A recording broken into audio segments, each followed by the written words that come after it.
Hello everybody, welcome to another video lesson. Today we are talking about graphing polar equations and what these graphs are going to look like, okay?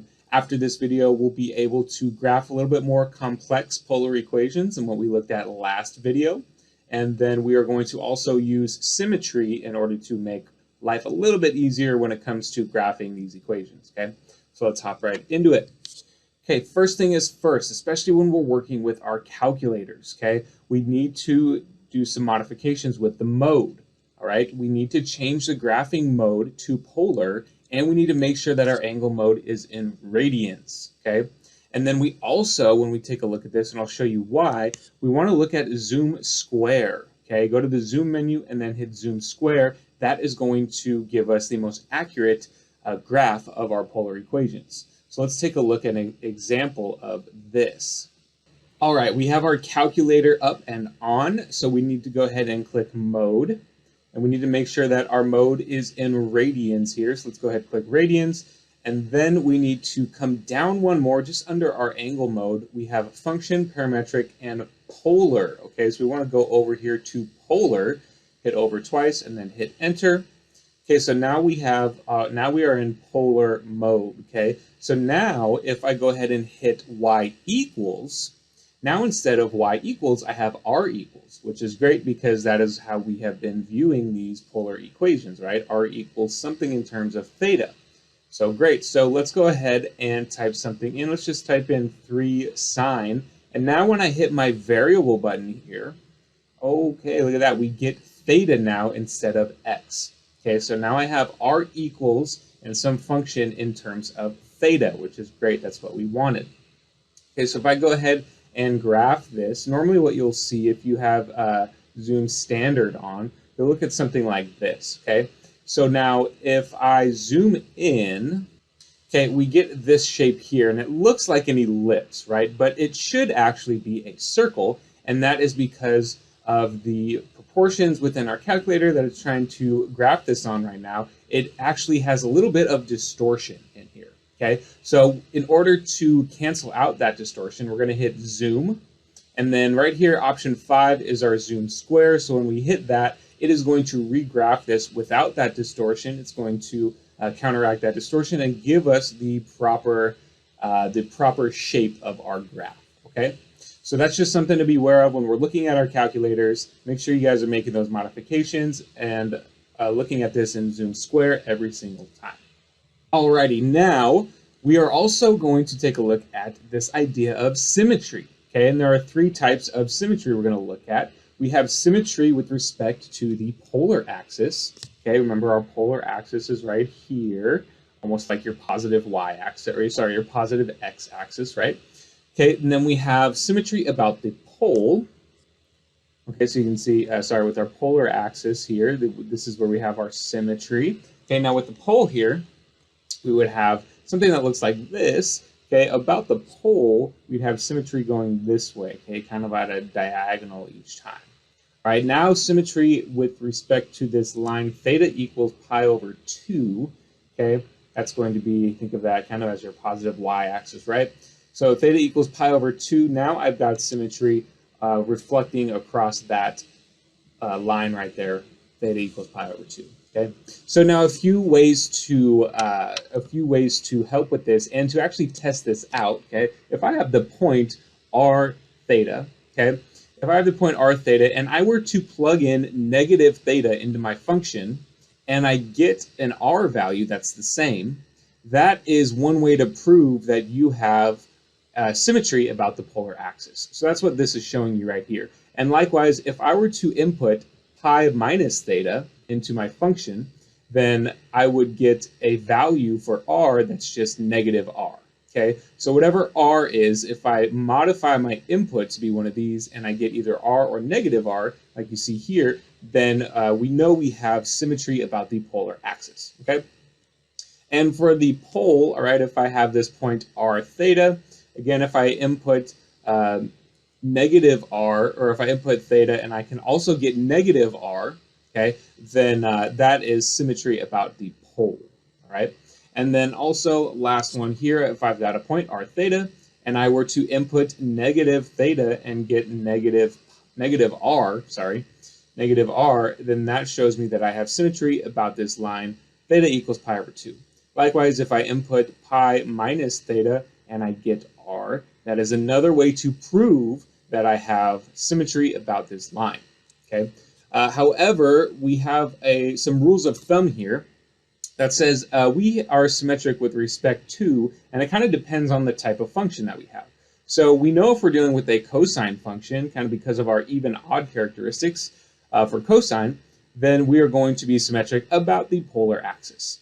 And if we have a sine function, that's going to show us that we are symmetric with this line theta equals pi over 2.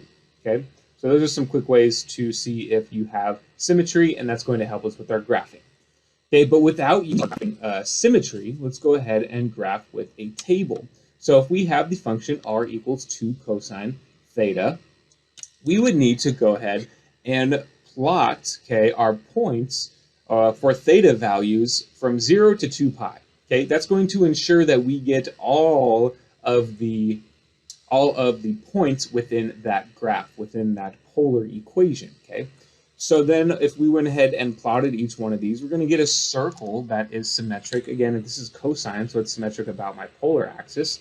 But if I didn't know that, again, I could just plot each one of these points from my table. Okay, going around, plotting each one of these points, and then you'll notice eventually they start to repeat each other, right? Or we are having multiple representations of the same points along this graph. So here I've only graphed up to pi, and it's starting to hit points again that I've already plotted on this curve. So as I keep plotting these, okay, I have these repeat points going around my curve twice. Okay, so now to make life a little bit easier, we are going to graph this with symmetry. Okay, so I've got r equals 1 plus 2 cosine theta. Okay, so if I go ahead and put up a table just from 0 to pi, okay, just going from 0 to pi, and we can go ahead and start graphing these. Now I'm going from 0 to pi because this is a cosine function. Okay, now getting a table like this, guys, can take quite a bit of time. Now I'm just throwing it up here to save time for the video. However, getting this up can be pretty time consuming, which is why symmetry is so helpful.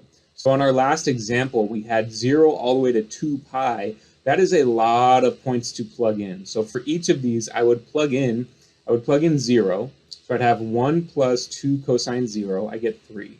Okay, then I'd have 1 plus 2 cosine pi over 6, I get roughly 2.7. These are all approximations.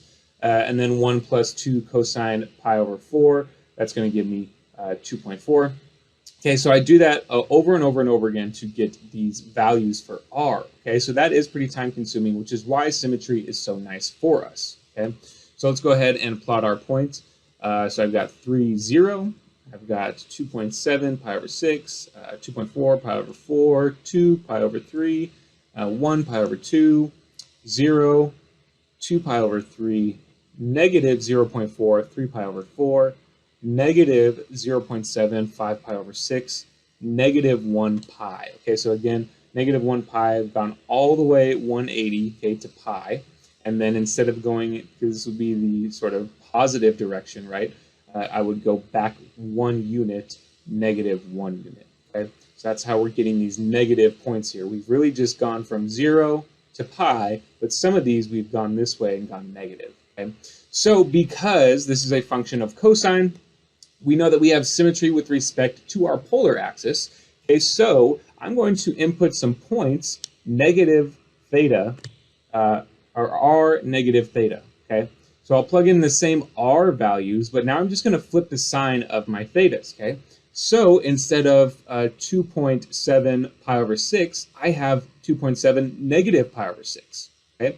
And instead of 2.4 pi over 4, I've got 2.4 negative pi over 4, and then 2 negative pi over 3, and then 1 negative pi over 2, negative 1.4, or sorry, negative 0.4, negative 3 pi over 4, and negative 0.7, negative 5 pi over 6, okay? So all of these points in blue here, I have graphed just by using symmetry. I didn't even bother making a table with those values because I know that with my symmetry, I can just go ahead and use this rule right here, okay? And of course, if I have any point on the pole, okay, whatever I change that angle to, so even if this is negative 2 pi over 3, again, that's just going to be on the pole if my r value is 0, okay? So you don't have to worry about graphing any of those twice.